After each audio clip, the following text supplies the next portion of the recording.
The evening air was still, the dim kitchen light casting a soft glow over the countertops as I moved through my usual routine. The house was quiet, too quiet. My husband had stepped out for a quick errand, leaving just me and the comfortable solitude of an empty home. I reached for a glass in the cabinet, stretching just slightly before setting it on the counter. The weight of the day still clung to my shoulders, the exhaustion settling in as I turned back toward the table. And then, a soft clatter, a spoon slipping from my grip, landing just beneath the chair with a quiet metallic sound against the hardwood floor. I sighed, tucking my hair behind my ear as I bent down, reaching blindly beneath the chair, my fingertips brushing against the cool silver surface. The moment should have been unremarkable, just another part of my evening. But then, I felt it. A presence. The unmistakable awareness of someone behind me.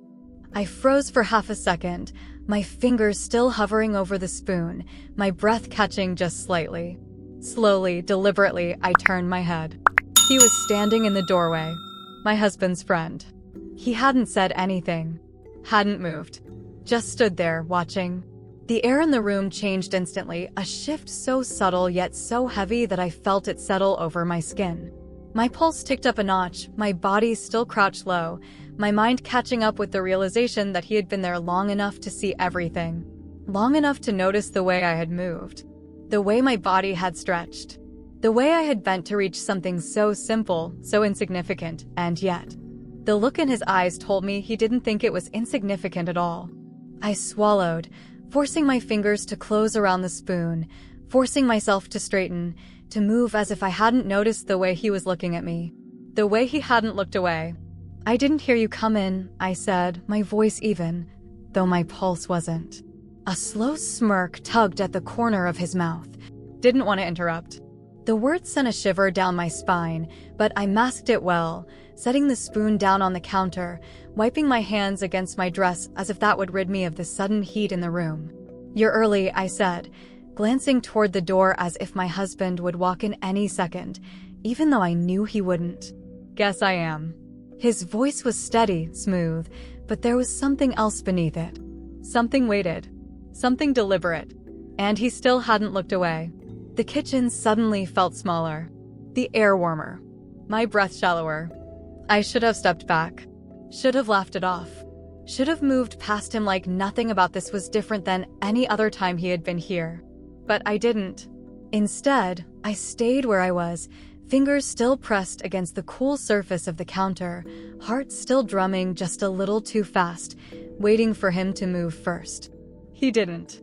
The silence stretched, and I wasn't sure if I wanted it to break. The silence stretched between us, thick and unmoving. The soft hum of the refrigerator was the only sound in the kitchen, the weight of his gaze pressing against my skin like a slow burn. I should have looked away. Should have stepped past him, brushed this off, made it nothing. But I didn't. I could still feel the way he had been watching me, the way he hadn't even tried to hide it. It wasn't just casual interest. It was deliberate, intentional, like he wanted me to know. I swallowed, my fingers still resting on the counter, my heart beating a little too fast in my chest. "You should sit down," I finally said, my voice quieter than I intended. "I'll get you something to drink."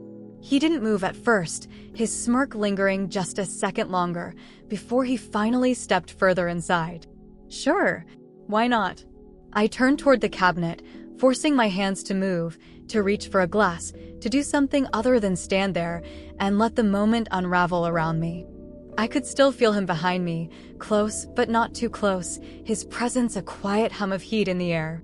"Your husband should be back soon," he asked casually, though something about the way he said it didn't feel casual at all.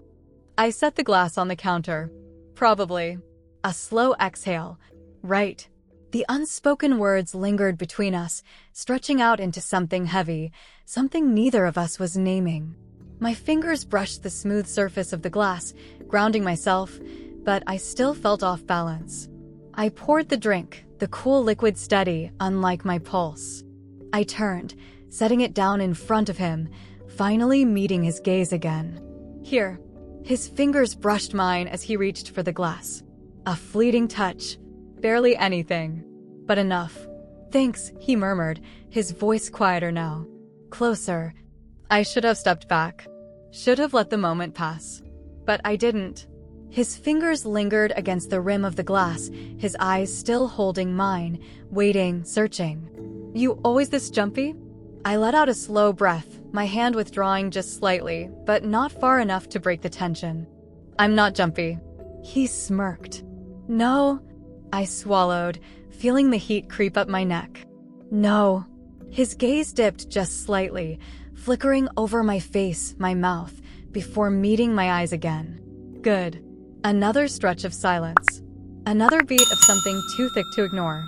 I didn't realize I was gripping the edge of the counter until his eyes flickered down to my hands. A quiet hum of amusement left his throat, but he didn't comment on it. Didn't need to. "You're staring," I finally said, my voice barely above a whisper. He tilted his head slightly. "So are you." I exhaled, the air thick, unmoving.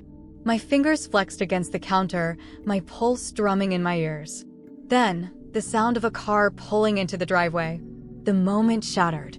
He leaned back, taking a slow sip of his drink, his smirk lingering as he set the glass down. "Looks like you were right. He's home." I swallowed, my breath evening out, forcing my hands to steady. "Yeah." His eyes flickered to the door, then back to me, something unreadable crossing his face. "Maybe next time I'll knock." My stomach tightened, but I kept my face neutral. "Maybe you should." His smirk deepened, but he didn't say anything else. Instead, he turned just as the front door opened, my husband's voice carrying into the kitchen, the moment slipping away like it had never happened. But as I watched him leave, as I felt the quiet hum of what had just passed between us settle deep into my bones, I knew better. This wasn't over. Not even close. Dinner was quiet that night. My husband sat across from me, scrolling through his phone between bites, completely oblivious to the weight of the evening still pressing on my skin. I should have been relieved. I should have felt normal again.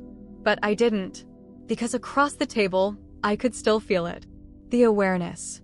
The lingering hum of something unresolved. The memory of his gaze, of the way he had stood there, watching, waiting. "You okay?" my husband asked, his voice pulling me back. I blinked, forcing a smile. "Yeah, just tired."